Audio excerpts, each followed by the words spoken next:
Halo Pak Pram. Wow, Thank you nih udah datang ke Excelist nih. thank you juga sudah Iya. diundang di sini bisa ketemu. Tadi lancar-lancar aja kan Gerimis kemarin? Lancar, walaupun agak Gerimis-gerimis ya. Gerimis, tapi oke, lancar. Tadi udah lihat kopi kebersamaan kita kan ya? Wah, harus saya coba nanti sudah lihat tempatnya nanti kita pesan. Mantap, nanti kita ya. pesan. Iya Pak Pram, ini kita ngundang Pak Pram sini ya, karena sebenarnya kita mau Ghost to 50 Pak Pram nih nanti. Nggak rasa ini hampir setengah abad. Ya. Berarti 50 itu golden age ya? Betul. Golden age ya. Oh iya Pak Pram, ini walaupun kita memang protokol kesehatan ya, karena di dalam ruangan, tapi Pak Pram udah nggak apa-apa, buka aja, saya tetap yang pakai. Saya bisa buka suara clear ya. Iya. Oke. Oke.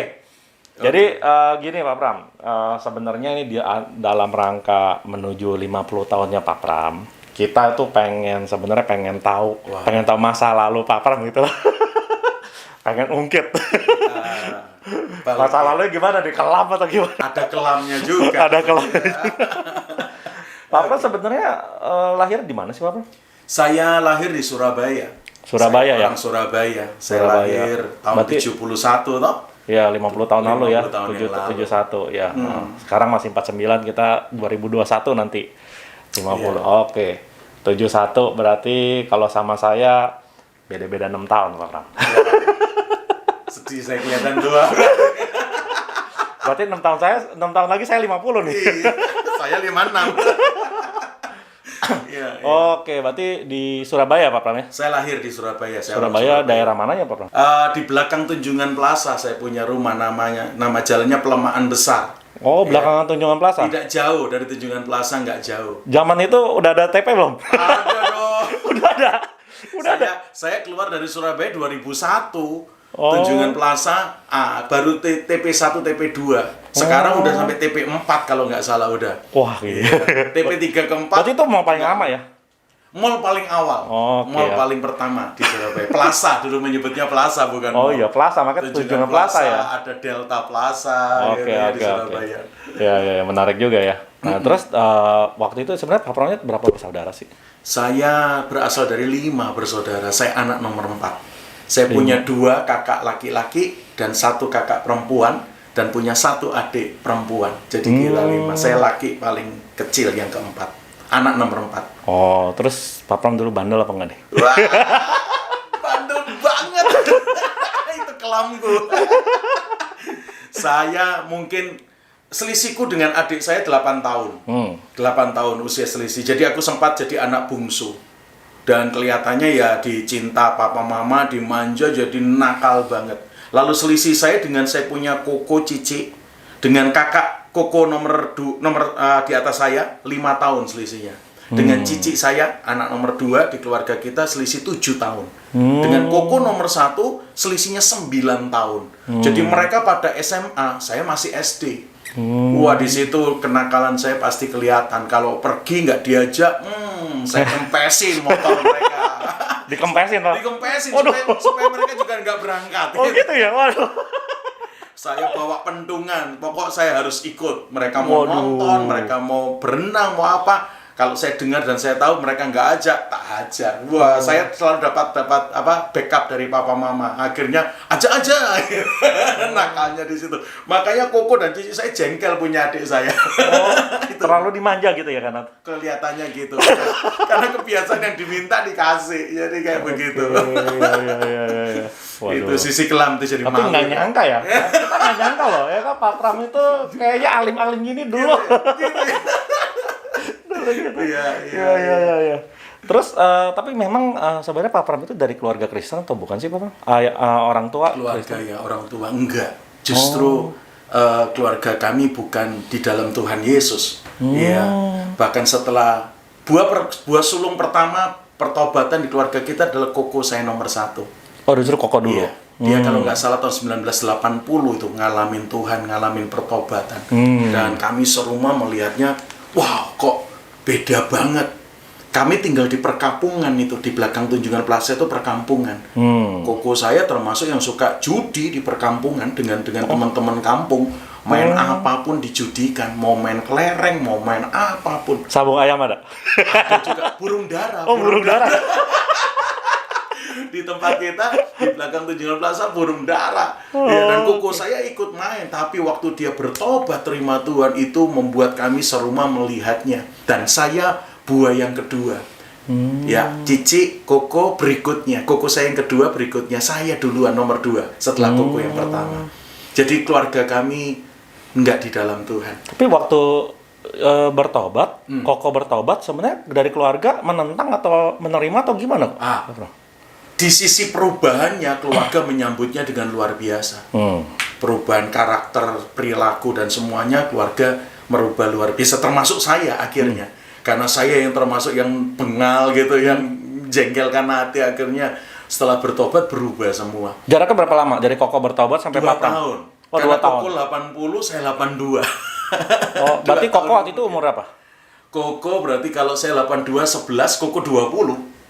Kan kita selisih 9 tahun dengan jadi Koko umur yang 20 pertama. tahun Koko bertobat. Iya. 2 tahun kemudian Papram bertobat. Koko 18 bertobat, waktu 18. dia umur 20, saya umur 11 saya bertobat. Oke. Gitu. Tapi kan ya memang selama masa 2 tahun sebelum Papram bertobat, berarti kan melihat perjalanan pertobatan dari Koko itu yang selama 2 tahun itu memberikan buah-buah kekristenan ya gitu ya. Itu menyenangkan, tapi pas Imlekan, Sinciaan, lalu biasanya kan kita sembahyang di rumah untuk Mak Engkong yang sudah meninggal. Koko waktu itu nggak mau lagi. Nah, itu mendukakan banget. Dan 2 tahun kemudian saya nyusul kayak begitu. Waduh. 2 tahun kemudian saya nyusul kayak begitu. Jadi papa mama pasti sedih banget. Kenapa kok nggak lagi mau ikut sembahyangan di rumah? Tapi apa, marah atau sedih atau? Marah juga sih. Aku ingat hari-hari itu kita dibilang ini anak nggak haulah, ini anak apalah, ya, karena kita ini adat istiadat ya. Betul. Adat istiadat. Nah, tapi poinnya gini, di sisi itu Koko dan akhirnya saya juga mendukakan papa mama atau akhirnya karena nggak mau ikut sembahyangan lagi.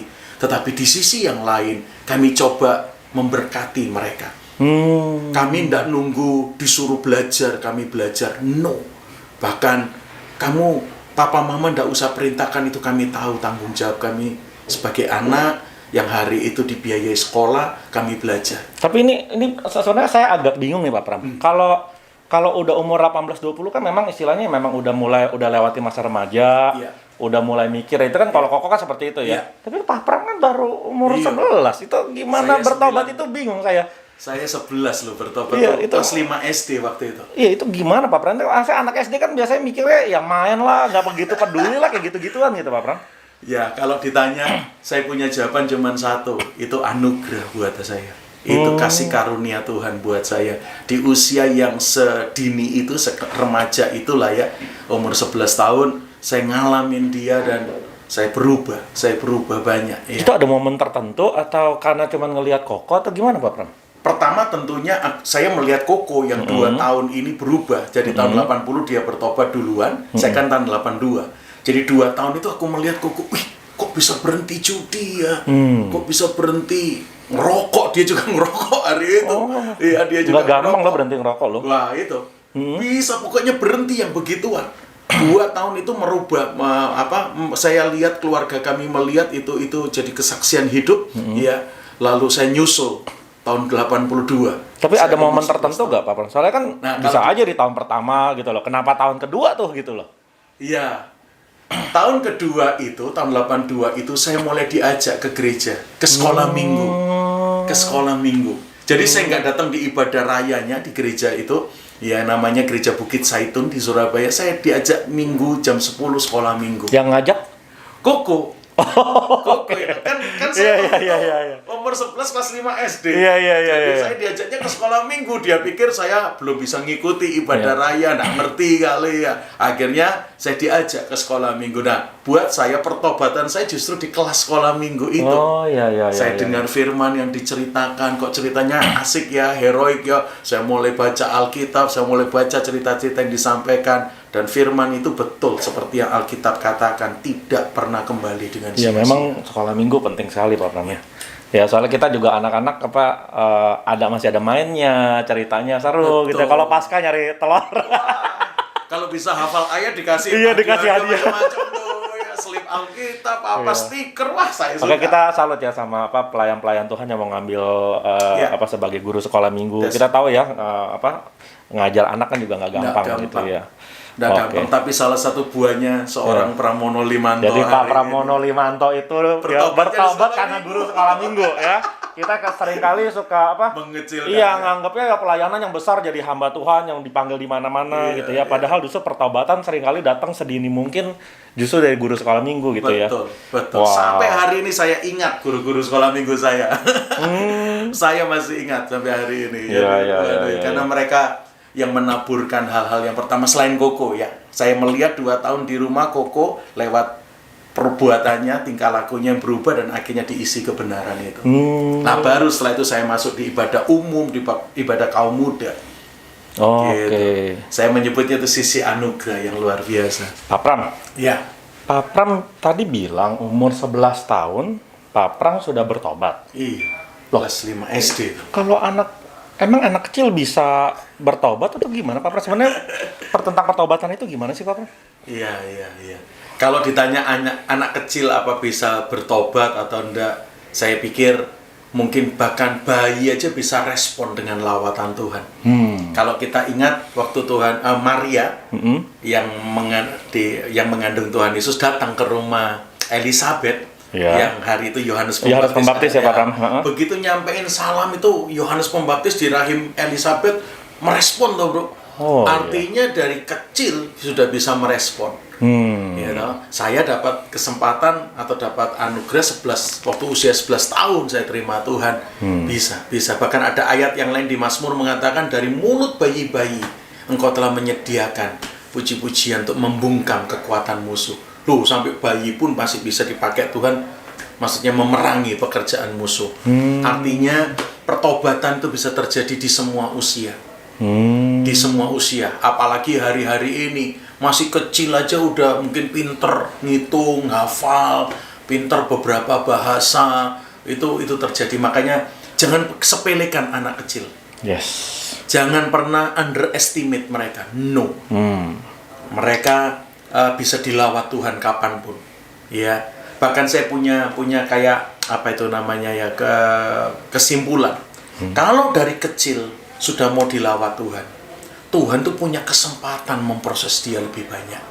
Dan diproses lebih banyak biasanya untuk maksud yang lebih mulia. Itu cara berpikir saya. Mau lulus SMP, nggak mau lanjut SMA langsung kerja bisa? Bisa. Tapi receh bro kalau cuma lulus SMP nanti. Kira-kira umumnya begitu. Lain kalau dia mau sekolah lagi sampai lulus SMA. Lain kalau dia mau sekolah lagi sampai lulus S1. Lain lagi ceritanya kalau dia mau sekolah lagi sampai S2. Biasanya diproses lebih jauh, lebih panjang untuk maksud yang lebih mulia. Jangan sampai diproses sampai S3, penghasilan tetap SD. Itu sayang itu tidak kena sasaran gitu ya. Sementara ada 1-2 yang cuman SD tapi hebat, nggak kalah dengan S1, S2 itu anugerah. Tapi yang umum diproses lebih panjang biasanya untuk maksud yang lebih mulia. Berarti sebenarnya pertobatan itu berarti bukan kayak one time itu Pak Pram, tapi ada proses gitu ya. Nah, itu dia. Itu yang akhirnya saya belajar. Apa itu pertobatan? Nah, setelah saya belajar, saya mendapatkan kata bertobat di Alkitab. Itu seperti kata kasih yang ditulis Alkitab. Ada 3 tulisan kasih di Alkitab. Ada kasih eros, ada kasih filia atau filio, ada kasih agape. Nah, ternyata kata bertobat di Alkitab juga punya 3 kata. Cuman sayangnya kita kenal 1 aja dari 3 kata bertobat di Alkitab. Kata yang pertama di Alkitab yang menulis tentang pertobatan itu pakai kata metanoeo. Metanoeo. Metanoeo. Apa itu metanoeo? Metanoeo itu ternyata perubahan sikap gara-gara seseorang dilawat Tuhan secara pribadi.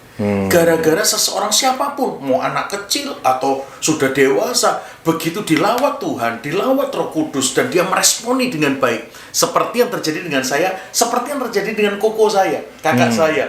Begitu bertobat, apa yang terjadi? Metanoio. Dari judi, mandek bro judinya bro. Dari kemarin merokok berhenti, saya nakal berubah. Saya nggak lagi jadi anak yang bengal. Kalau nggak diajak ya sudah. Nggak seperti dulu mukul atau ngemesin ban motor kakak-kakak saya. Nggak, berubah, itu metanoia. Sampai keluarga bingung ini. Sekolah kepribadian mana yang berubahnya gitu ya. Oh, anak dari neraka kok jadi surga, dari lampir kok jadi malaikat gitu ya. Itu lawatan Roh Kudus. Itu lawatan Roh Kudus itu. Nah, begitu dijamah dan diresponi dengan baik, metanoia pasti terjadi. Perubahan 180 derajat dari sikap semula. Itu metanoia. Makanya rindukan ini lawatan Tuhan terjadi. Nah, yang kedua namanya metanoia. Nah, yang sering dengar metanoia ya. Nah, ada toko bukunya. Metanoia baru dengar tadi tuh. Metanoia sering dengar. Nah, kalau metanoia apa tuh, Papa? Nah, metanoia itu cara berpikirnya yang berubah. Change your mind. Roma 12 itu. Jangan kamu seperti dunia ini, tapi berubahlah oleh pembaharuan budimu. Pembaharuan pikiranmu. Nah, itu kata metanoia muncul di situ. Cara berpikirnya berubah. Kapan ini terjadi? Ketika kita terus belajar kebenaran firman. Terus belajar kebenaran Tuhan, yaitu firman-Nya. Itu merubah cara berpikir kita. Jadi kalau pertama metanoia kan memang ada satu pengalaman rohani, Pak Pram ya. That's right. Tetapi jangan berhenti situ aja. Wah, kalau berhenti jadi sontoloyo lagi, saudara ya. Justru perlu kemudian masuk ke metanoia. Metanoia. Di situ kita terus belajar ya, Pak ya. Betul. Makanya kita mesti bilang bertekun dalam pengajaran sebenarnya itu metanoia itu ya. Kan ada ayat mengatakan gini, hendaklah kamu diperbaharui dari hari ke sehari. Kita mau bertobat apa lagi? Sudah tahun 82, sudah tahun sekian. No, itu metanoia. Itu metanoia. Setelah itu harus metanoia. Itu kata bertobat yang kedua yang dipakai Alkitab. Luar biasa sekali. Cara berpikir kita berubah. Filosofi atau falsafah kita berubah. Contoh, ada satu ibu yang saya layani. Bertobat, terima Tuhan, bro. Waduh, jimatnya dibakar, apa-apa yang lama dibuang, bro. Tapi satu kali dia punya anak, melahirkan, jadi dia punya cucu. Saya dan istri hadir dong. Wong itu komunitas yang kita mentor gitu ya. Begitu saya hadir, ternyata di ranjang cucunya ibu bapak yang kami layani ini, itu di ranjang cucunya ada Alkitab, bro. Saya bilang, buat apa ini Alkitab ini? Cucumu lahir-lahir bisa baca Alkitab kah? Kok Alkitab ditaruh sebelahnya? Jawabannya biar dijagai Tuhan. Ya. Loh, Alkitab jadi jimat, Pak. Saya bilang, wah ini sudah metanoia tapi belum metanoia ini. Ngerti ya maksud saya? Ya, paham. Karena dia enggak paham. Dia kan punya kebiasaan yang dikasih mantra, dulu kembang, dulu dulu itu, sekarang Alkitab, dipikir di Kristen. Nah, itu perlu metanoia. Saya ajar bukan begini artinya. Saya ajar kebenarannya, akhirnya baru paham. Nah, itu metanoia adalah kelanjutan pertobatan kita setelah dijamah Tuhan. Kita perlu diisi firman, belajar firman, supaya cara berpikir kita pun berubah. Kalau enggak, kita ini cuman bajunya Kristen, dalamnya sama dengan yang lain. Cuman keluar dari Mesir, tapi Mesir enggak pernah keluar dari kita. Itu yang terjadi seperti bangsa Israel. Keluar dari Mesir, tapi Mesir enggak pernah keluar dari. Jadi selama masa di padang gurun masih begitu aja. Pingin balik terus. Jadi metanoia, jadi mau sontoloyo lagi gitu. Jadi mesti yang kedua metanoia. Dan ada satu lagi, bro. Nah, apa itu yang ketiga, Pak? Metanolomai. Nolomai. Bukan siomay ya. Metanolomai. Apa itu metanolomai? Perubahan karakter. Perubahan kebiasaan. Perubahan tabiat. Perubahan habit. Kalau yang ini gimana caranya? Lewat peristiwa. Lewat sebuah proses kejadian-kejadian kehidupan yang Tuhan lewatkan. Itu tujuannya supaya karakter Kristus yang muncul atas kita. Walaupun kemarin kita mungkin seperti singa bisa berubah jadi anak domba. Itu lewat yang namanya metanolomai. Jadi lihat tadi, dilawat Tuhan duluan ini penting. Ini startnya di situ, ngalamin zaman Tuhan. Kalau enggak ya Kristen agama. Kalau enggak, kekristenan kita jadi sekedar agama dan tidak lebih dari itu. Tapi begitu ngalamin lawatan Tuhan, kita udah keluar dari yang namanya sekedar kotak yang namanya agama Kristen atau agama Katolik atau apapun. Kita ngalamin Kristus di situ. Dan perubahan itu 180 derajat. Nah, ini penting. Setelah itu dilanjutkan dengan metanoia, belajar firman. Kita pun amanat agung kan disuruh beritakan Injil. Kalau ada orang yang mau terima Tuhan disuruh baptis dalam nama Bapa, Anak, Roh Kudus. Setelah itu apa kata Alkitab? Ajar mereka seluruh kehendak Bapa. Itu metanoia. Itu sebabnya Pak Pram, kalau kita kan juga tahu ayat yang iman datang dari pendengaran. Ya. Pendengaran akan firman Tuhan. Betul. Berarti memang membangun iman, ya memang mau tidak mau harus dari pengajaran. Betul. Jadi metanoia harus terjadi Pak Pram. Ya. Baru iman yang kokoh itu muncul. Kalau enggak fondasinya lemah. That's right. Karena itu dibutuhkan untuk metanolomai. Oke. Ketika kita diizinkan ngalamin banyak hal supaya karakter Kristus yang muncul, itu kalau kita tidak punya pertobatan dan tidak punya bekal firman yang cukup, kita tidak tahan. Kita bisa balik itu, kita bisa berhenti di tengah jalan, mentah, nggak jadi mati. Karena kan sesudah kita bertobat kan tantangan hidup atau jalannya Pak Pram. Betul.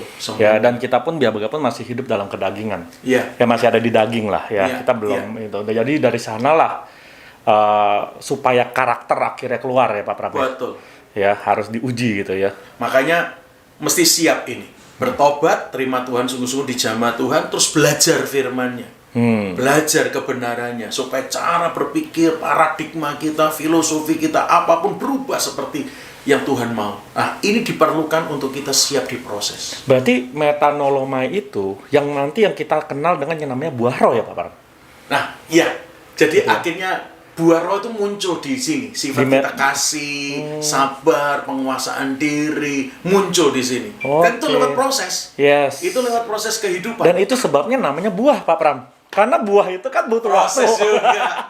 Nggak ada ya, tumbuhan langsung. Langsung ada buahnya butuh proses ya. That's right. Wow, luar biasa. Dari ditanam, bertumbuh terus sampai akhirnya keluar buahnya. Dan buah pun butuh waktu lagi sampai manis Pak Pram. Nah, kalau masih awal masih asam ya.